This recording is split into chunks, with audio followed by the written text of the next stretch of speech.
Let us start with the 31st class today. Our first topic is NASA's SpaceX Demo 2 mission. What is a SpaceX here? SpaceX is your private company by Elon Musk. Now this mission was very special. See, this mission was launched on May 27, around May month last week it was launched, okay? That time it was in news and that was May month. Now again it is in news because the splashdown has happened. That means the spacecraft has returned to the earth, landed in a sea just near your California in the ocean, okay? So it went into the International Space Station. Actually it docked into International Space Station. That flight was in last week of May, and now in August first week, August 2nd only, just last week, it has landed back to earth on the ocean. So this is very important for your prelims. So first understand that NASA and SpaceX, the Elon Musk company, has collaborated for this mission. Understand the concept behind this. Thing is that if NASA wants to delve deeper into the deep space area, the main missions are deep space area, okay? NASA doesn't want the commercial things to do. So suppose if NASA hand overs the commercial things to some private company or other space agencies, then NASA's astronauts and NASA's researchers will be free to do the deep space mission which are requirement of the earth, for example Mars, and in fact maybe outside your planet system also, solar planet system also. So all these things can happen only when you privatize a few things. Now Elon Musk came with this SpaceX mission. He said that he will be developing a module, he will be developing a spacecraft which will go to the International Space Station, come back from there, land very safely on the earth. When I say that land very safely on the earth, it doesn't happen on earth actually. The spacecraft splash down on the oceanic water because landing on the hard surface of the earth is not possible, or you can say very hard. And maybe we need runway for that, and runway is very difficult to prepare because it will be a very long runway.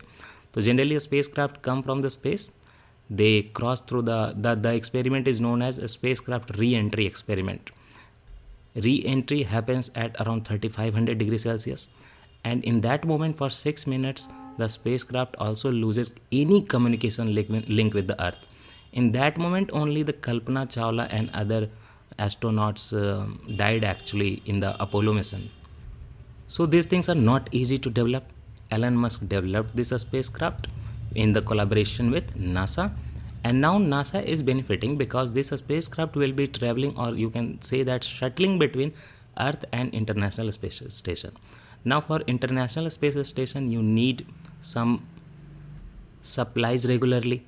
We need to develop cheaper option, cheaper transport vehicles for that. For that the SpaceX is there, and they will be transporting a stuff from a space to earth, or you can say earth to International Space Station at a cheaper cost, and then NASA can focus deeply on the deep space mission. Same happens with ISRO also. ISRO is privatizing some of these areas so that it can focus into the Mars orbiter mission or Chandrayaan like things. So it is happening all over the world. So on May 27, NASA decided that NASA had to schedule this NASA's SpaceX Demo 2 test flight. It was test flight, okay? These are entire series of flights happening, test flights, so that we can transport material and men between International Space Station and Earth regularly at a cheaper cost. It took off from America, and it has happened that from American soil, it is the first crewed flight to launch after your space shuttle era in 2011. There was a long gap, now again it is happening. So what is the mission? See, as I told you, this is a commercial crew program, okay? Now Demo 2 mission is part of NASA's commercial crew program, and it had to fly 2 astronauts on a SpaceX Crew Dragon spacecraft. A SpaceX's Crew Dragon spacecraft is known as Endeavour. Crew Dragon Endeavour is a SpaceX Crew Dragon spacecraft, and this is to test flight and to certify if a SpaceX crew transportation system can be used to ferry crew to and from the International Space Station. So NASA is giving the opportunity, okay, fine, you test your flight, if it is working fine, then you will be handed over the work of art like transport of supplies and material and men. This is the final test flight, okay, final test flight for the system, and after that the validation will be completed. And the validation is not for the only crew module, there are various components of it, okay. The spacecraft, that is Crew Dragon or your Endeavour spacecraft, will be tested. The launch vehicle is Falcon 9 rocket. This is also by Elon Musk, that will be tested. And the launch pad from where this will go up is LC-39A, that will also be validated for operational capabilities for this process. See the main objective of this program: reduction of the cost, so that the cargo and crew can be easily transported to and fro from the International Space Station. That will enable greater scientific research. Regularly the scientists will go and come down. For that, NASA collaborated with Boeing and SpaceX. Boeing is also a spacecraft, and Boeing also prepares your normal aircrafts also, and SpaceX by Elon Musk. These were selected by NASA in 2014. Okay, and now the Elon Musk is ahead. A spacecraft is already Endeavour. Significance of this program is that, and why we need private participation: by encouraging private companies like Boeing and SpaceX for providing the transportation services to and fro from the low Earth orbit. NASA intends to focus on building a spacecraft and rockets meant for deep space exploration missions. So NASA will go higher in the deep space exploration mission, and these private companies Boeing and SpaceX will be limited to your lower Earth orbit and International Space Station. International Space Station is also in a lower Earth orbit only, LEO only. Your mission Shakti by Narendra Modi, when he announced that is also from low Earth orbit only. What was Mission Shakti? Mission Shakti was anti-satellite system. Okay. So I told you that ISRO is also willing to participate with private companies, hand over some of the sectors to private companies. So for that, Indian government came with the plan: private sector in space activities in India. Recently, your Union Cabinet has approved that they will be creating Indian National Space Promotion and Authorization Center in space. Okay, Indian National Space Promotion and Authorization Center. As the name says it all, promoting the space activities by private companies and authorizing their activities, certification. Just like NASA is giving the certification, Indian government will also be giving the certification. This move is to provide a level playing field for private companies. Okay, you also can participate in space. If you are coming in railway sector, you are already in transport buses sector, you are also in shipbuilding industry. So why not you can participate in the space industry with us? So that will be providing a level playing field that will lead to competition and reduction of the cost. So Indian space infrastructure will be used by these companies after getting authorization from INSpace or Indian National Space Promotion and Authorization Center. What is about this organization or center? Again the same thing. I don't know why this sound is coming, I'm really sorry. Again the same thing. By handing over these processes to some private sector, ISRO will be able to focus more on research and development activities, new technologies, exploration mission, for example, Mars Orbiter mission, and human space flight program, Gaganyaan. That is, next level of space activities will be taken over by ISRO, and the previous level or the commercial activities will be taken over by your private companies. Now see which private companies are coming in this sector in India, I don't know, but obviously some will be coming, for example, by Ambani.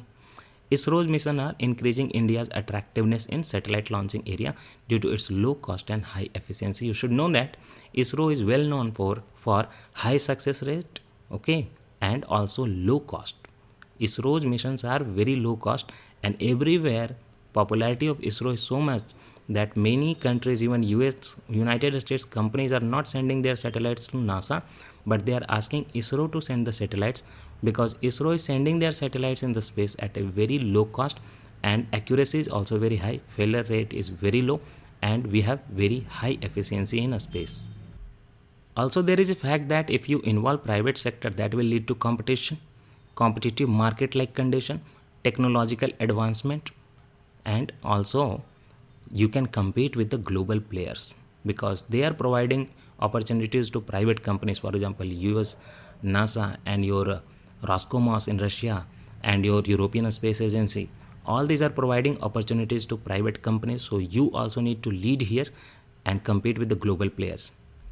Today, ISRO is doing everything, continues to do diverse functions like decision making, mission projects, everything. But now when the privatization is done for commercial activities, ISRO will focus more on R&D, research and development, exploring new technologies, Those new technologies can be used by DRDO also, by your army and navy and your air force also. Human space flight program ISRO can focus now, and planning new space mission. Today we are sending orbiter to Mars. Tomorrow we will sending orbiter to other planets maybe. The Pillai committee recommended. Now remember this committee. Pillai committee had recommended a greater role for the private sections for using ISRO facilities. See, these private companies cannot develop their facilities in a day. So ISRO will be handing over some of the facilities to them so that they can learn and they can develop technologies which will benefit those private companies, which will benefit the nation, and which will benefit the ISRO also. For satellite launch, taking the number of annual launches to 15. So if you want your annual launches to be 15 around or more than that, Pillai committee recommended that please do some of the sector's privatization. More, in fact, many of the colleges have already started. The college students have prepared satellites, and those have mini satellites only, micro satellite only, nano satellite only, but those have been launched by ISRO recently.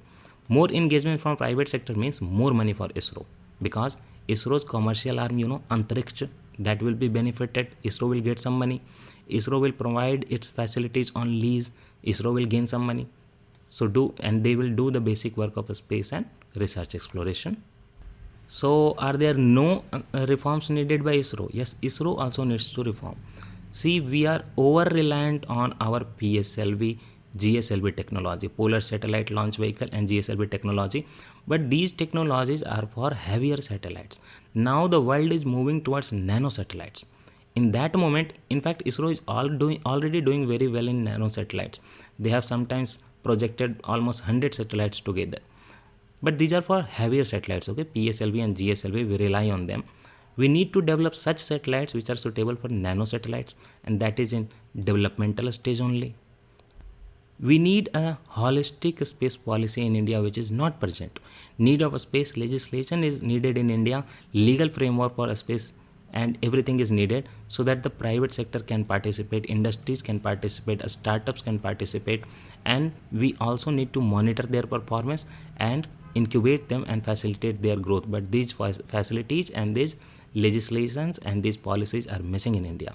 Focus of ISRO has been largely as a civil space agency while ignoring the national security domain. When the national security domain comes, we are relying heavily on DRDO. But DRDO cannot do everything in space, right? Mission Shakti, it was involved, fine. But in the defense sector, we are not looking on the function of DRDO a lot regarding the space. So ISRO is involved in your civil space agencies. We need to hand over some of the functions of defense or national security to ISRO also. When ISRO is having privatization, a kind of privatization in less needed sector, or you can say commercial sector, then ISRO can focus on research and development. ISRO can also focus on national security, which is already happening. Many of the satellites are for surveillance, but that is fine. We need to do more in this sector. Outer space activities such as space debris, weaponization of space, anti-satellite weapons already developed, Mission Shakti, these are becoming major challenges for ISRO, and ISRO needs to work in this sector. So what will happen when we create this institution in a space? Its creation will boost the private sector participation in entire range of space activities, fine. It aims to handhold because we are providing the facilities and infrastructure to private companies. We will be hand-holding them, promote their growth, and guide them that how do you need to work in the space activities, okay? For that, we need encouraging policies and friendly regulatory environment. You do not have to suppress them. You have to regulate them, but that regulation should be friendly and developing and enabling, not one which will suppress them their activities. Now, see this thing. New Space India Limited, NSIL. This came in 2019 budget. In the budget 2019 government, so your budget topic is also being done here. In 2019 budget government had announced the setting up of New Space India Limited, NSIL.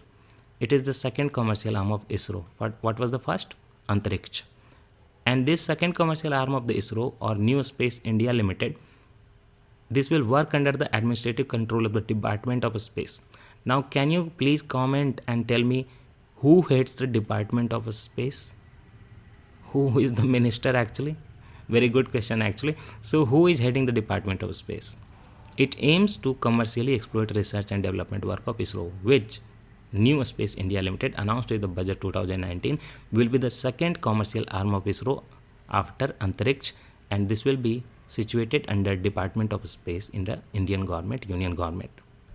Next topic is about your Arogya Setu app. Here we will be discussing the security issues which are highlighted by a French ethical hacker who says that he has the access to the users data of the Arogya Setu and highlighted some of the security bugs within the app and which could have the privacy ramifications for the users. So Indian government also took some action and removed those bugs and said that no, there is no problem. First of all, know about the Arogya Setu app, India's first contact tracing app. This one statement is very useful. It is India's first contact tracing app. One person getting contacted by another person having COVID-19. Contacted means coming in the radius of your Bluetooth range, okay? Not like hand-to-hand contact only.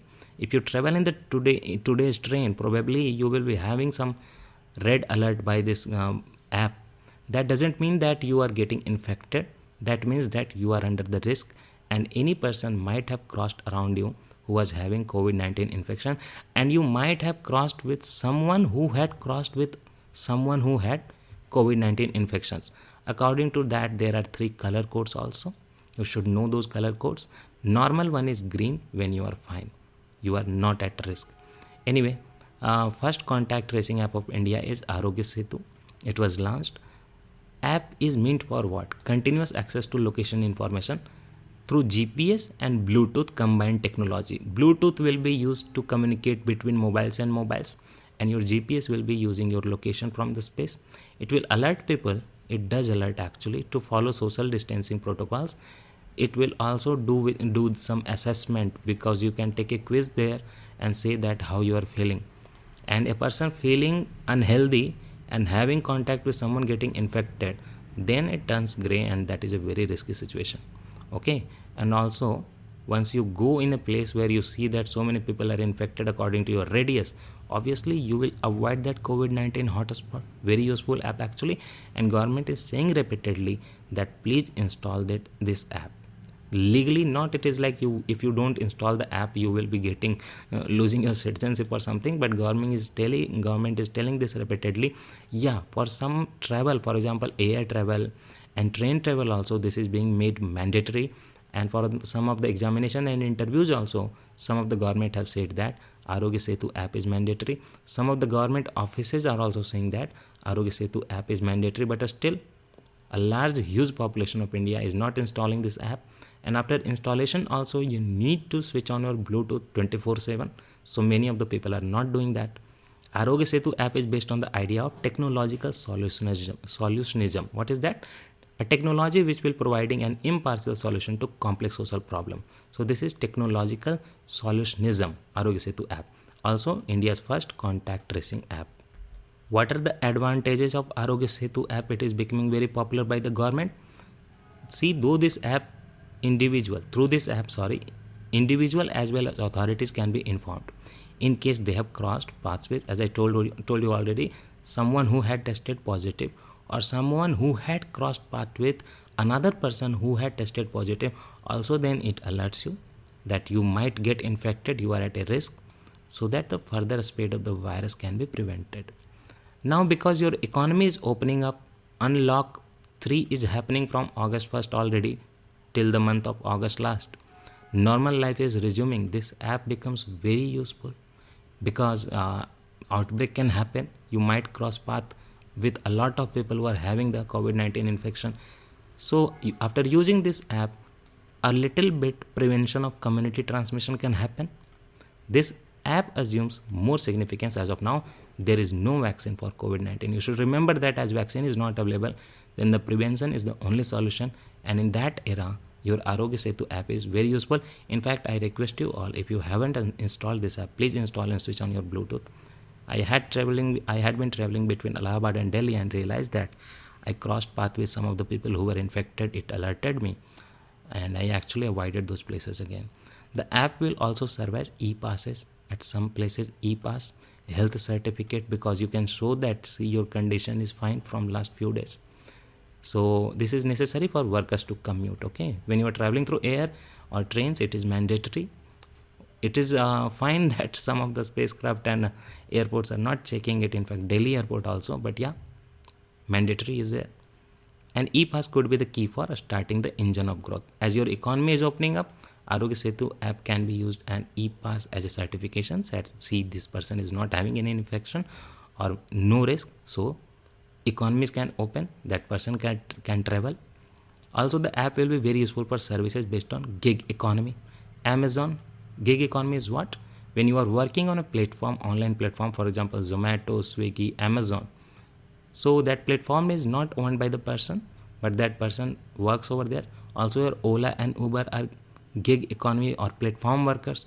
So Amazon, Zomato, Swiggy workers, those person who deliver food to your home, if they are having the Arogya Setu installed app, you can check their status.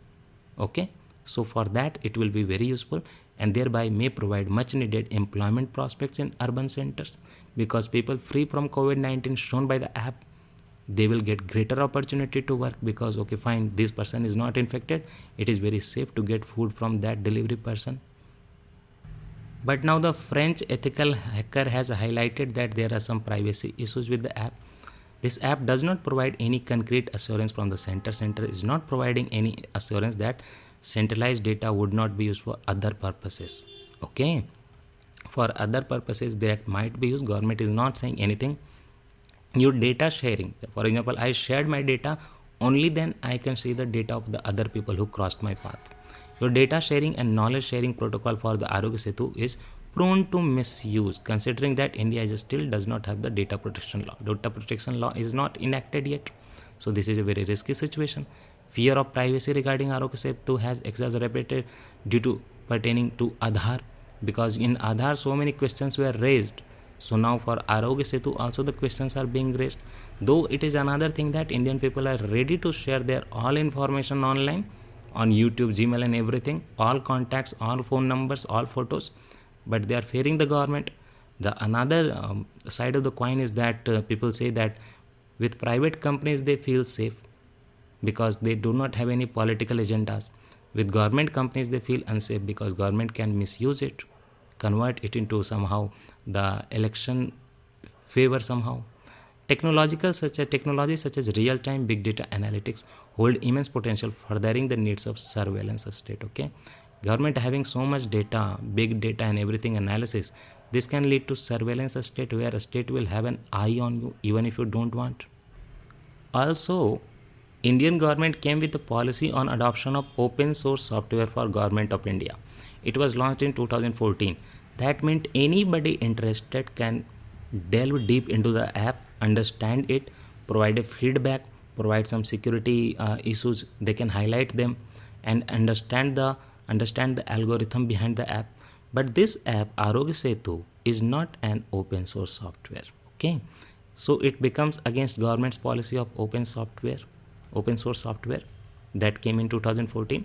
The thrust of the policy, your open source software policy, requires the various ministers of the Government of India to prefer, not mandatory. Okay, that is why the government is taking this route, because it was to be preferred. Open source software was to be preferred in all e-governance system. But your Arogya Setu app is not an open source application, which means that the app doesn't allow the entire developer community to take a deeper look into its working. So nobody knows what is happening inside. Also, it cannot be audited from security flaws by independent coders and researchers because this is not an open source software.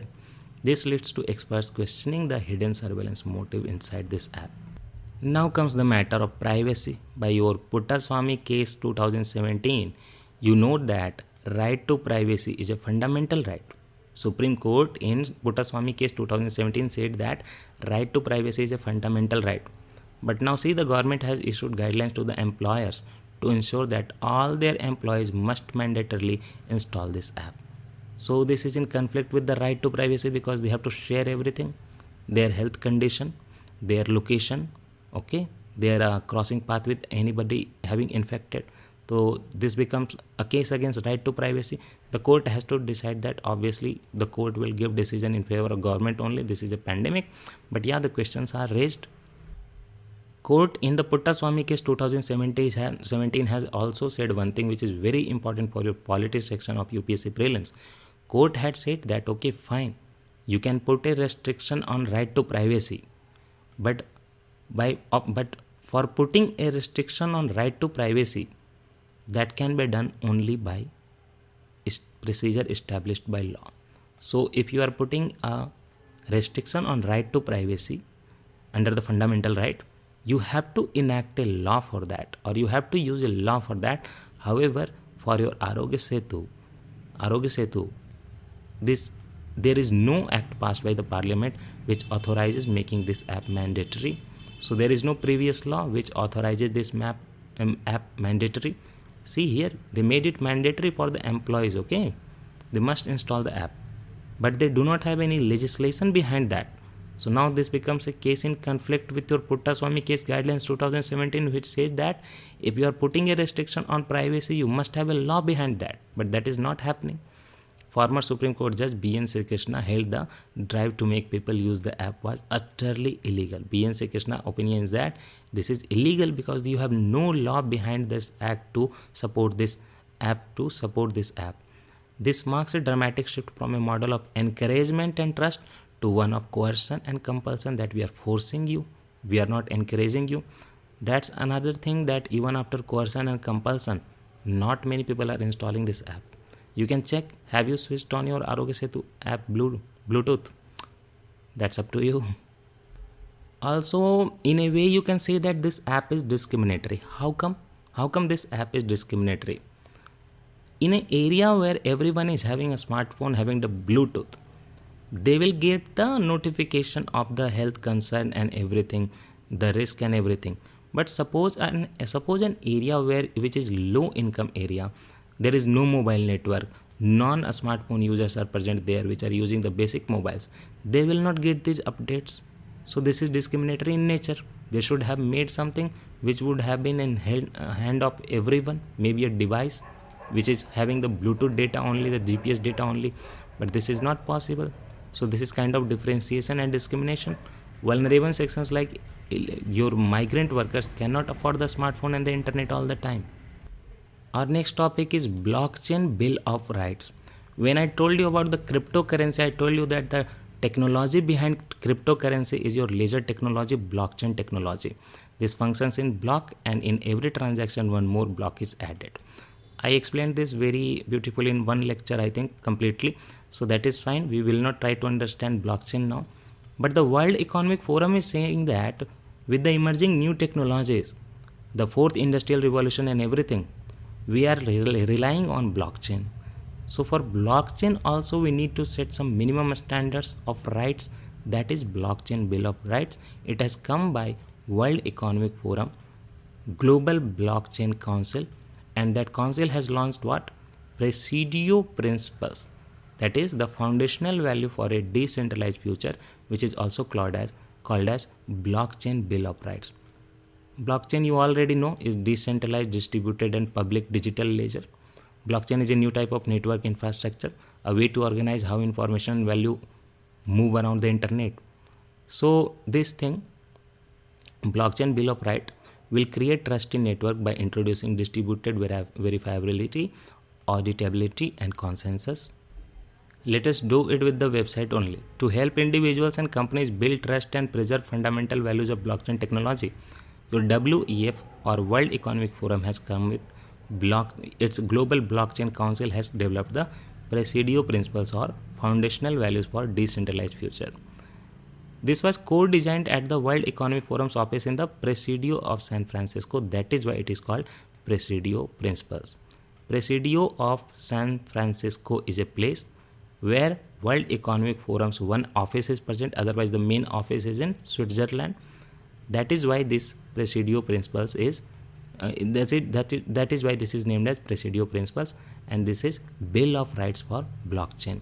It has 16 principles and aim is to protect users and preserve the value of the technology so that it can benefit all in your fourth industrial revolution and maybe the coming one, the next one, fifth industrial revolution also. Next topic is very important, very interesting in science and technology, and this will be the last topic of the April month. March, April, May. Okay, May month current affairs of science and technology. Tomorrow we are going to start environment section. So this will be the last topic. What is that? First of all, what the news came, I will tell you later. First of all, understand what is quantum entanglement. Suppose, give a normal example, okay? Normally your ordinary home example. You are asked to give your address. What do? You will give your address. For example, you are in Jharkhand state or Bihar state. Okay, fine. Then also these days with address you have to give your phone number. Okay. In suppose you gave in Uttar Pradesh. For example, you are from Uttar Pradesh and suppose your district is Allahabad. You gave this information, maybe your house number, colony, everything. But now generally for delivery of one Amazon order, you can't go by this only. You have to give your phone number also. So your phone number is separate thing. Your address is separate thing. But still with all of this combined only one person can reach you. So sometimes some of the things are separated, but they cannot be described alone. They do not have a significance alone. They are entangled. So that is what is quantum entanglement. Now see the definition, very easy. It is a quantum mechanical phenomenon. Don't go in this thing, okay? Quantum mechanical phenomenon, this is science, fine. In which, now here you read, quantum states, your phone number, your address. These are two things. Now, quantum state of some of the more objects, two or more objects, have to be described with reference to each other, okay? With reference to each other. You cannot locate or understand that object independently. When you are describing that object, you have to relate it to some other object. You have to take a reference to the other object. When these two references are done together, or more than two also, that is called quantum entanglement. Even though the individual objects may be spatially separated, geographically, they may have a space between them, spatially separated, not entangled in reality, but reference is needed. It is the physical phenomenon that occurs when a pair or group of particles is generated, fine, two particle or more than three particle, whatever number of particle is generated, they interact in a way that quantum states of each particle of the pair or group cannot be described independently of the state of the other. If you see an image, you will be more clear. You see this picture? See, once again, see this picture? Here lies vertically polarized photons. This beam, okay? This beam. Now you see the horizontally polarized photons. This beam. These two, this line, okay, this line, and this line. These two are entangled photons. You cannot describe them independently. If you have to describe this one, you have to take a reference of this one. If you have to describe this one, you have to take a reference of this one. This is why this is entangled. I said that these are generated together. See, here they are generated together. Now they interact in a way that one cannot be described without the reference of the other. This is the entanglement in quantum mechanics or quantum physics. What is the significance? Quantum entanglement is one of the peculiarities of quantum mechanics, we already know. But the significance is that your quantum entanglement makes phenomena such as quantum teleportation, superdense coding possible, okay? So superdense coding and quantum teleportation is possible only because of quantum entanglement. You do not need to understand these things, otherwise you will get a PhD degree instead of UPSC. You have to become IPS, IAS. So teleportation at quantum level, that is quantum teleportation, and superdense coding is possible only because of quantum entanglement, and you understood what is quantum entanglement. But why this was in news? Now it is easy to understand the news. Researchers from your Kolkata, they have developed a novel protocol. That means a new protocol, a novelty, to find out whether a pair of electrons in a entangled state is in a entangled state, so that they can be safely used as a resource for facilitating quantum information processing tasks. We understood what is quantum entanglement, but now we to know that a pair of electrons was generated. Is there any entanglement between them? For knowing the entanglement state is present or not, Kolkata scientists have developed a novel protocol, and that is why it is in news. The protocol has been developed through theoretical and experimental analysis both. So what is the protocol they have developed? The idea of the scientists is that it is based on applying the fine-grained uncertainty relation. You know, the electron uncertainty and the Schrodinger and everything. So do not go in the detail of the Schrodinger, but fine-grained uncertainty relation to perform quantum steering. The experiment uses an all optical setup in which entangled pair of photons are created by laser, just like I showed you. Entangled pair of photons are created by laser light on beta barium borate crystals.